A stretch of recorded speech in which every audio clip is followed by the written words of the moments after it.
So first question is, what advice do you have for CMOs who are struggling to use the enormous amounts of data available to them to drive successful marketing activities?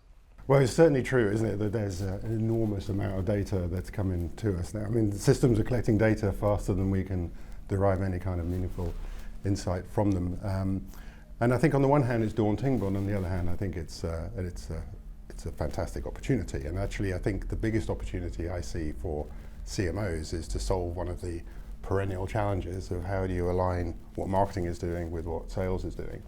Because nobody has more appetite for what is going on with customers and what does that mean we should be doing next than the sales organization. So I think it's, so I would first and foremost see it as an opportunity and to think about what's that opportunity that presents itself as a result of a discussion with the sales team, and thinking about where customers are going, what they're doing next, and what that means in terms of how sales and marketing can work together to really go after those opportunities. That would be my starting point, certainly for any CMO thinking about what do I do with all this data. And I mean, we're all now living in this age of big data. If I think about the last 5 years and how the role of what me and my team have been doing, and today we have any amount of data that we effectively need to do our jobs. 5 years ago it wasn't quite like that. The challenge was getting the data. But I always say it's not about the big data, it's actually about the small data. So forget about all this because it's overwhelming.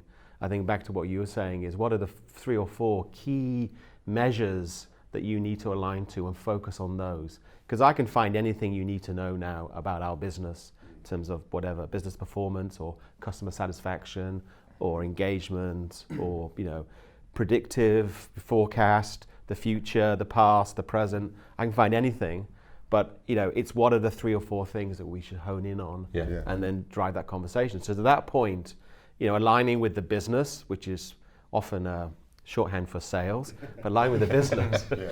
Sales aren't the business, although they think they are, is about what are you trying to achieve as a business. Now, we talk about various things, building pipeline, driving brand, a brand affinity, propensity to buy, whatever it is. There are different measures for each business, so it's difficult to know which data is important, but it's really coming down to those 3 or 4 things. And I think to your point around alignment, then it's agreeing on that. And all of our job is to agree that's what we're going to focus on, and let's just execute well on that. And actually I think it introduces an opportunity for a discipline around that sometimes is easy to skip over.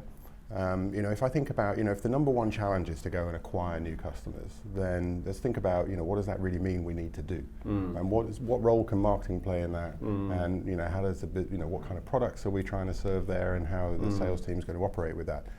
And so thinking about what are the kind of metrics that we need to understand is going on. So we divided them into 3 key areas, right? One would be, certainly if you're acquiring customers, are we getting enough reach into the market? Are we getting contact with customers? Are we reaching them in some way? But equally, are they actually then interacting in some way, either with our content or with our sellers? And then actually, are they taking action? And actually just dividing into those 3 buckets, there are categories of KPIs and measures you can put into those. And that's a good point. Often our role in marketing is to think short, medium and long term. And often we're driven to a short-term thinking with short-term measures. Because we have immediate business goals to meet, and if we don't meet those immediate business goals, then we're always trying to catch up. But I think it's our role in marketing to have that balance and to say, listen, there aren't many businesses. There are businesses I've worked in where it's like a direct response. You send out an offer, you get a purchase. I've always worked in more enterprise businesses where it's a longer sales cycle. So it's beholden on us to position that need to say, hey, if you really want to go and acquire customers, it's not about sending out an offer and saying buy it in the next month, 2 months, 3 months. It's about building that playing field, getting the contacts, the engagement, because they're not going to buy from you unless they at least understand what you're trying to do. So then that brings in other KPIs versus I don't know, whatever it is, something around demand or leads. It's about how are we moving the longer term market if we really want to build that new customer base. That's a good point. Prelini.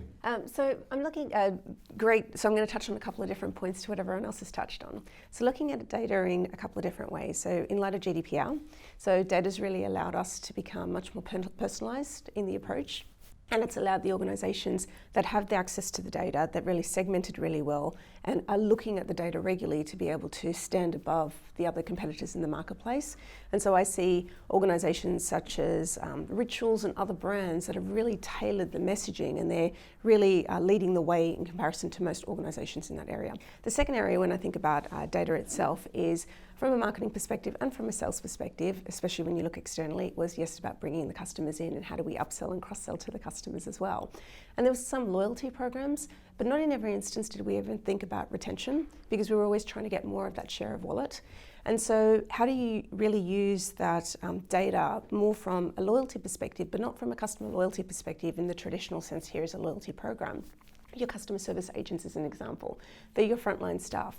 What are you doing to enable them with the data that's actually helping you to be able to retain your customers? And they themselves can help you turn those customers into huge brand advocates for you. So I think what it's really allowing marketers to do is take that full funnel approach. We always spoke about the full funnel approach, but there was areas that we dipped into and dipped out of. And really now with those data and insights, we can actually look at the full approach to say, really, where should we be focused and where we should be targeted?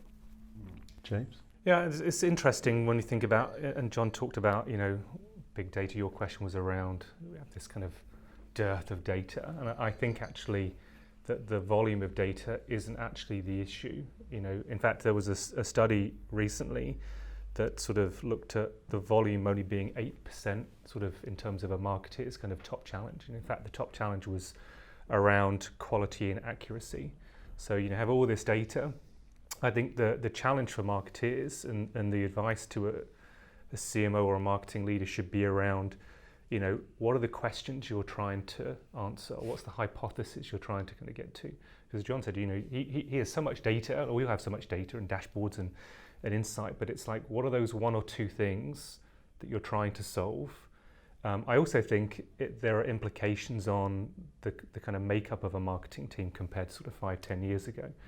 We were talking earlier around data scientists, data engineers, data analysts, etc. So I think you have all this kind of, they call data the new oil, right? But you've got to work out where to go and drill and what questions to answer. Because ultimately, if you're trying to drive growth or improve satisfaction, what is the data you're looking for? What answers are you trying to kind of get to? And then it is about iterating. We do a lot of experimentation. I think this kind of fast fail mentality with data is important, but as I say, quality and accuracy is important. And the two other things that popped in this study actually were privacy, trust, and security. I think last year, 18 months ago, with the advent of GDPR, that's made us think about data in a different way. I think we're not more relaxed about it now, but we've certainly kind of got to grips with that. And the last thing is unified data. There are so many sources of data, but how do you kind of unify that to get that kind of one view of the customer?